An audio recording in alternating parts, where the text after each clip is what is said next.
வரமத்துல்லாஹி வபரகாத்துஹு.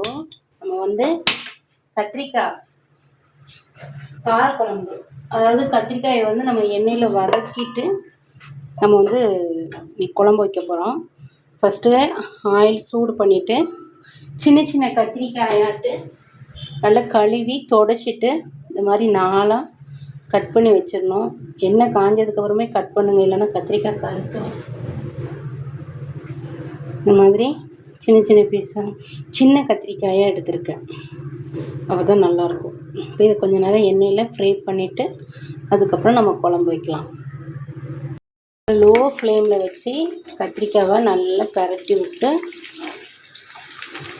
கரியாத அளவுக்கு நல்லா ப்ரௌனாக வர வரைக்கும் லைட்டாக எண்ணெயில் வதக்கி நம்ம இதை வெளியில் எடுத்துகிட்டு திரும்ப ரொம்ப தாளிக்கிறோம். சரிங்களா? ஓகே, அவ்வளோதான். கத்திரிக்காய் நல்லா குக் ஆகிடுச்சு எண்ணெயில்.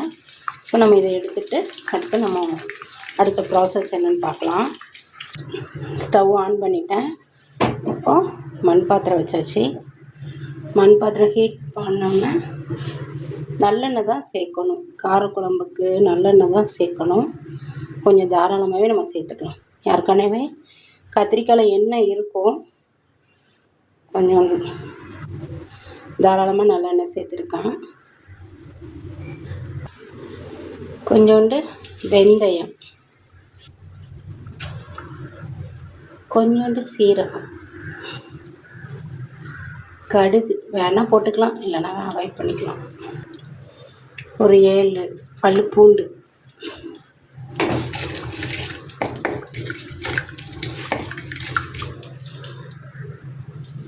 இப்போ ஒரு 10 நாட்டு வெங்காயம்,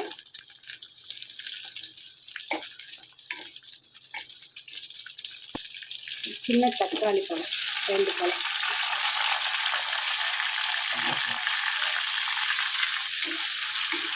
இதுக்கு தேவையான உப்பு போடணும். வாசத்துக்கு ஒரு குட்டி கருவேப்பிலை போட்டு நல்லா தக்காளி மசியணும். இதில் வத்தல் தூள், மஞ்சள் பொடி நான் போட மாட்டேன், நீங்கள் தேவைன்னா சேர்த்துக்கலாம். காரத்துக்கு ஏற்ப வத்தத்தூள். இப்போ தக்காளி நல்லா வெந்துருச்சு. இப்போ நம்ம இந்த எண்ணெயில் பொரிச்சல்ல கத்திரிக்காய் அதை அப்படியே போட்டோம். கிளறி விட வேண்டாம், அடி போட்டு மூடி போட்டு வேக விட்டு அதுக்கப்புறம் நம்ம வந்து மசாலா, தேங்காய், புளி எல்லாமே கலந்து இதோட ஊற்றி இறக்குனா புளிக்குழம்பு ரெடி ஆகிடும். இப்போ நல்லா அதோட ஒரு பரட்டி இப்போ மூடி வைக்கிறோம். மூடி வச்சாச்சு. ஓப்பன் பண்ணிவிட்டு குழம்புக்கு தேவையான மசாலாத்தூள் நான் எப்போதுமே 2 ஸ்பூன், எங்கள் வீட்டு குழம்புக்கு 2 ஸ்பூன் போடுறேன். மசாலாத்தூள் போட்டாச்சு. அப்புறம் புளி தண்ணி ஊற்றி அப்படி வேக போட்ட வேண்டியதான்.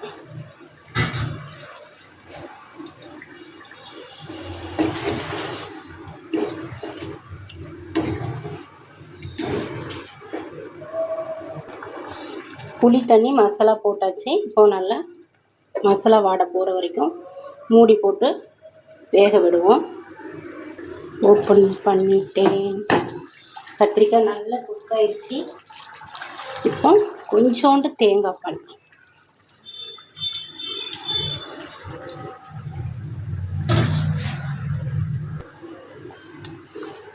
பால், ஊற்றி ஒரு பரட்டு. அவ்வளோதாங்க, கத்திரிக்காய் காரக்குழம்பு ரெடி ஆயிடுச்சு. காரசாரமாக இருக்கும்.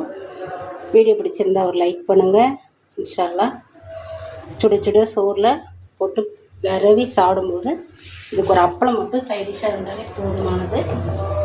வீடியோ பிடிச்சிருந்தா ஒரு லைக் பண்ணுங்கள், கமெண்ட் பண்ணுங்கள், சப்ஸ்கிரைப் பண்ணிக்கோங்க. இன்ஷா அல்லாஹ் உங்களை இன்னொரு வீடியோவில் சந்திக்கிறேன். அது வரைக்கும் பாய். அஸ்ஸலாமு அலைக்கும்.